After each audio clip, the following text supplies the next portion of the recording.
Hi hello అండి. ఈరోజు మనం చిన్న చేపల కూర ఏ విధంగా తయారు చేస్తాం చూడండి.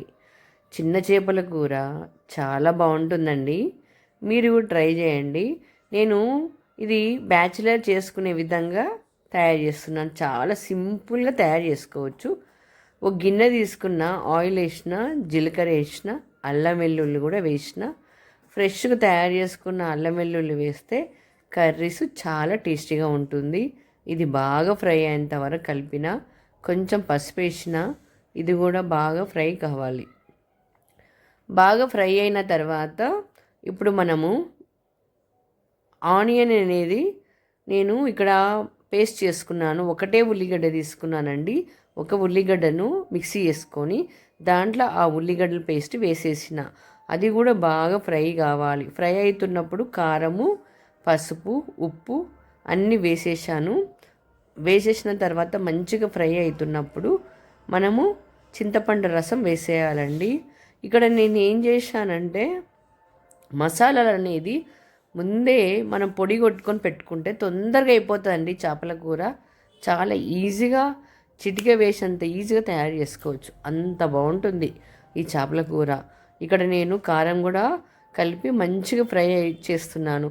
ఏదైనా సరే మనం ఒక వంట చేస్తున్నప్పుడు అది కొంచెం నిదానంగానే చేయాలి. ఎందుకంటే ఆ ఫ్రై మంచిగా అయితేనే మన కర్రీస్ అనేది చాలా చాలా టేస్టీగా వస్తుంది. ఇక్కడ నేను చిన్న చేపలు నీట్గా క్లీన్ చేసుకొని పెట్టుకున్నాను. ఈ చేపలు ఎంత టేస్ట్గా అంటే అంత టేస్ట్ ఉంటాయండి. ఈ విలేజ్లో అయితే చాలా బాగా దొరికేటి మేము చిన్న ఉన్నప్పుడు. అందుకే నాకు చిన్న చేపలు అంటే చాలా ఇష్టం. మసాలా మంచిగా ఉడికిన తర్వాత ఇక్కడ నేను చింతపండు రసం వేసేసుకున్నాను. ఈ చింతపండు రసం ఉడుకుతున్నప్పుడే ఇక్కడ ధనియాల పొడి, తర్వాత మెంతుల పొడి, జీలకర్ర అన్నీ కలిపి, లవంగాలు, యాలకులు అన్నీ కలిపిన పొడిని మళ్ళీ దానిలో వేసేసుకున్నాను. చేపలు ఎప్పుడైనా సరే మనం ఇన్స్టెంట్గా తయారు చేసుకొని ముందే పెట్టేసుకుంటే మనం తొందరగా మనం వేసేసుకోవచ్చు. కానీ చాలా టేస్టీగా చిక్కగా వచ్చిందండి. ఈ పులుసును బాగా ఉడకాలి. ఎప్పుడైతే చేపల పులుసు మంచిగా ఉడుకుతుందో అప్పుడే చేపల కూర చాలా చాలా టేస్టీగా ఉంటుంది.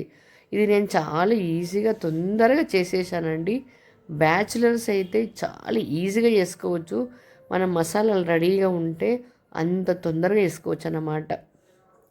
ఇక్కడ నేను ఉల్లిగడ్డ కాల్చని కూడా కాల్చలేదండి. తొందరగా మిక్సీ వేసి చేసేసుకున్నాను. చాలా బాగుంది. ఈ విధంగా చేపల కూర వేసుకుంటే నా నోట్లో పెట్టుకొని తింటుంటే అమృతం లాగుంది. అంత కమ్మగా ఉందన్నమాట. నాకైతే అసలు ఆ చేపల కూర ఎంత తిన్నా అసలు మనసుకు తృప్తి అనేది కలగలేదు. అంత కమ్మగా ఉందన్నమాట. మీరు కూడా అసలు ట్రై చేయండి. ఈ విధంగా చాలా సింపుల్గా, టేస్టీగా, ఎంత కమ్మగా మన పొట్ట నిండుగా హ్యాపీగా ఉంటుందన్నమాట.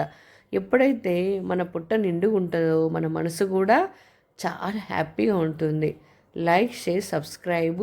ప్లీజ్ లైక్ చేయండి, షేర్ చేయండి, సబ్స్క్రైబ్ చేయండి, కామెంట్స్ కూడా చేయండి. ఈ చేపలతో నేను తినుకుంటూ ఎంజాయ్ చేస్తాను. మీరు చూసి కొంచెం కామెంట్లు, లైక్లు, షేర్లు చేయండి. చాలా వరకు అయితే వ్యూస్ పెరగట్లేదండి. కామెంట్స్ కూడా ఎవరు పెట్టట్లేదు. పెట్టండి. అది కర్రీ బాగుందా లేదా అవి పెట్టండి. Please like, share, subscribe.